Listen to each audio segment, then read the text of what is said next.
Welcome to ഫിലി talks. ഇപ്പോൾ എല്ലാവരുടെയും ചർച്ച എമ്പുരാൻ എന്ന സിനിമയാണല്ലോ. എമ്പുരാൻ അഥവാ ലൂസിഫർ 2 എന്ന സിനിമ നല്ലതാണോ മോശമാണോ എന്നുള്ളതല്ല നമ്മുടെ വിഷയം. സിനിമയെക്കുറിച്ചുള്ള നിങ്ങളുടെ അഭിപ്രായം നിങ്ങൾക്ക് താഴെ കമൻറ്റ് ചെയ്യാം. നമ്മൾ ഇന്ന് സംസാരിക്കാൻ പോകുന്നത് സിനിമയിൽ പ്രതിപാദിച്ചിട്ടുള്ള രാഷ്ട്രീയത്തെ പറ്റിയാണ്. സിനിമയിൽ കാണിച്ചിരിക്കുന്ന കലാപം 2002 ഗുജറാത്തിൽ നടന്ന കലാപവുമായി സാമ്യതയുള്ളതാണ്. അതിൽ പ്രതിപാദിക്കുന്ന വ്യക്തികളും ആ കലാപകാരികളുമായി സാമ്യതയുള്ളവരാണ്. ഈ വിഷയത്തെ സിനിമയിൽ എടുത്തു കാണിച്ചുകൊണ്ട് സിനിമയുടെ പിന്നണിയിലുള്ളവർക്ക് നേരെ സോഷ്യൽ മീഡിയയിൽ വിമർശനങ്ങളും ആക്രമണങ്ങളും നേരിടുന്നുണ്ട്. ഇതെല്ലാം ചെയ്യുന്നത് നമ്മുടെ ഭരണ പാർട്ടികളെ പിന്തുടരുന്നവരാണ്. ഇതിലൂടെ നമുക്ക് മനസ്സിലാക്കാൻ സാധിക്കുന്നത് ഭരണ പാർട്ടികളെയോ പ്രസ്ഥാനങ്ങളെയോ നേതാക്കളെയോ ഒരു സിനിമയിലൂടെയോ കലാരൂപത്തിലൂടെയോ വിമർശിക്കാൻ സാധിക്കില്ല എന്നുള്ളതാണ്.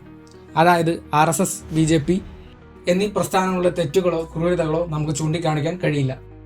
ഒരു സിനിമ എന്ന് പറയുന്നത് ഒരു സംവിധായകൻ്റെ ആശയം പ്രേക്ഷകരുമായി പങ്കുവയ്ക്കാനുള്ള ഒരു മീഡിയമാണ്. എന്നാൽ ആ ഒരു സ്വാതന്ത്ര്യമാണ് ഇവിടെ നിഷേധിക്കപ്പെടുന്നത്.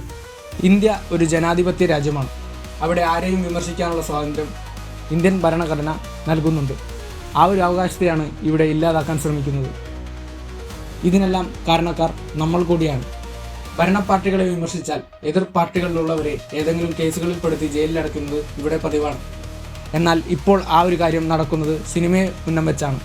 ഒരുപക്ഷെ നാളെ ഒരു സിനിമ ചെയ്തു കഴിഞ്ഞാൽ സിനിമയുടെ സംവിധായകനും നിർമ്മാതാവും ജയിലിലേക്ക് പോകേണ്ട ഒരു അവസ്ഥ വരെ എത്താം.